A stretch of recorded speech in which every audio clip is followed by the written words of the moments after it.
রাধে রাধে। তো আগের পার্টে আমি তোমাদেরকে এই বটম পার্টগুলো রেডি করা দেখাচ্ছিলাম। এখন আমি টপ পার্টের সাথে বটম পার্টটা কিভাবে সেলাই করি সেটা এখন দেখাবো। এই যে টপ পার্টটা নিয়ে নিয়েছি এবং বটম পার্টটাও নিয়ে নিয়েছি, দুটো দেখো পিনটা সেট করে দিলাম। পিনটা সেট করে এর ওপর থেকে আমি সেলাইটা করে দিচ্ছি। এটা যেহেতু ভেতর থেকে সেলাই যাবে সেহেতু ভেতর থেকে আমি সেলাইটা করছি। তো এখানে ডবল সেলাই দিয়ে আমি সেলাইটা কমপ্লিট করলাম। আর একদম মুড়ি বরাবর একটা সেলাই দিয়ে এই যে এক্সট্রা অংশটা এটা কাটিং করে বাদ দিয়ে দিলাম। সেমভাবে আরও একটা পার্ট আমি জয়েন্ট করে নেব। এটা ব্যাক পার্টের সাথে জয়েন্ট করলাম আর এটা হচ্ছে ফ্রন্ট পার্টের সাথে এই যে জয়েন্ট করা হয়ে গেছে। এবারে দেখো আমি এখানে সুন্দর করে কাপড়টাকে সেট করে নিচ্ছি।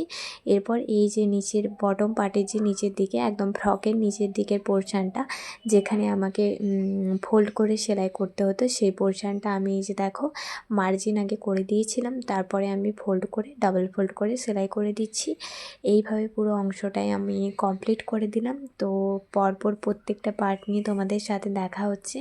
তো একটু সাইডে আমি ডাবল ফোল্ড করে মুড়ে নিয়েছি। এবারে কি করি দেখতে হলে অবশ্যই আমার চ্যানেলটা সাবস্ক্রাইব করে রেখো। তো চলো আজকের মতো এই পর্যন্ত।